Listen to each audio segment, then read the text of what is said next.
आखिर कौन इसकी मॉनिटरिंग करेगा? आखिर ओटीटी प्लेटफॉर्म्स पर क्या जा रहा है, कैसे इसकी मॉनिटरिंग होगी? क्योंकि सेंसर बोर्ड तो जो फिल्में होती है उनको चेक कर लेता है, लेकिन ओटीटी के लिए क्या नियम होने चाहिए? क्या इसके लिए कड़े प्रावधान नहीं होने चाहिए?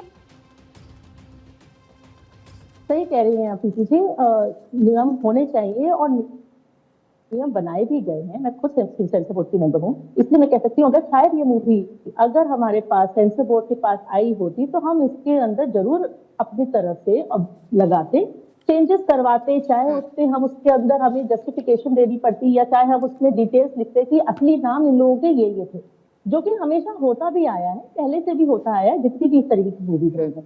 लेकिन क्योंकि ये मूवी नेटफ्लिक्स पे थी और नेटफ्लिक्स की मूवी के लिए सेंसर बोर्ड के पास आने का कोई प्रावधान नहीं है, उनके यहाँ सेल्फ रेगुलेशन है। जब सेल्फ रेगुलेशन होता है तो उनको एक गाइडलाइंस अपनी दी गई है कि कहाँ पर आप अपने एज लिमिट आप लिखिए कि ये 15 साल के बच्चों के लिए है या 12 साल के बच्चों के ऊपर से है या 18 साल के ऊपर है, इसके अंदर वायलेंस है, सेक्स है, न्यूडिटी है, जो कुछ भी है, ब्लड शेड है, जो चीजें हैं आप अपने आप वेरीफाई करिए और उसके अंदर लिखिए। क्योंकि अभी ओटीटी सीरीज हमारे यहाँ आईएनबी मिनिस्ट्री के अंडर में कंप्लीटली नहीं है, इस वजह से उनको अपने आप सेल्फ रेगुलेशन करना होता है और उनको अपने आप लिखना होता है। इतनी जिम्मेवारी कोई अगर प्रोड्यूसर है, कोई अगर फिल्म मेकर है, तो हम ये सोचते हैं कि जब कोई आप किसी ओहदे पे बैठते हैं तो कम से कम इतनी जिम्मेवारी तो देश के प्रति, समाज के प्रति, अपने आसपास के लोगों के प्रति होनी चाहिए हर किसी की, कि वो कोई भी ऐसी चीज ना दिखाए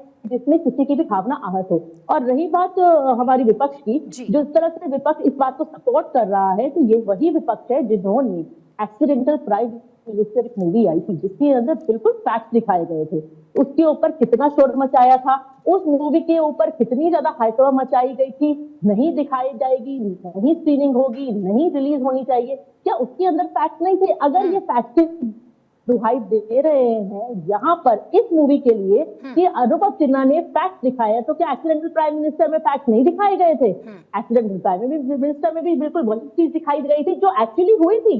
वो जो उस समय हमारे प्राइम मिनिस्टर मनमोहन सिंह जी जिस वजह से प्राइम मिनिस्टर बनाए गए थे और जिस तरीके से उस समय सरकार ऑपरेट करती थी वो जग जाहिर है। उस बात पे इन लोगों को ऑब्जेक्शन होता है। इनको ऑब्जेक्शन पीके जैसी मूवी पे क्यों नहीं होता जब हमारे ईस्ट को एक भद्दे तरीके से दिखाया जाता है, एक मजाक तरीके से दिखाया जाता है। यहाँ पर मैं समझ नहीं पाती हूँ कि जो टुकड़े टुकड़े गैंग के साथ खड़े होने वाले लोग जो है वो कभी तो मुंह भर के ये कहे कि हाँ उन्होंने जो किया वो गलत किया, भोला शंकर नाम उनको नहीं रखना चाहिए था, और अगर रखा है तो साथ में उनको असली नाम बिताने चाहिए थे। आज से देखिए प्रीति जी, 20, 50, 20, 30, 40 साल बाद जब ये पिक्चर देखी जाएगी और जो बच्चे आज में नहीं है वो देख नहीं पाएंगे, उन्हें फैक्ट नहीं उनके सामने क्या छवि बनेगी कि जब प्लेन हाईजैक हुआ था तो क्या ये हिंदू थे? क्या जो हिंदू लोग हैं वो ऐसा करते हैं? और जब भोला और शंकर नाम का जिक्र किया जाता है, जिनका सेंटिमेंट सीधा सीधा जुड़ा है हिंदुओं के साथ, जिनको हम अपना आराध्य मानते हैं, जिनको भगवान मानते हैं, जिनकी पूजा करते हैं,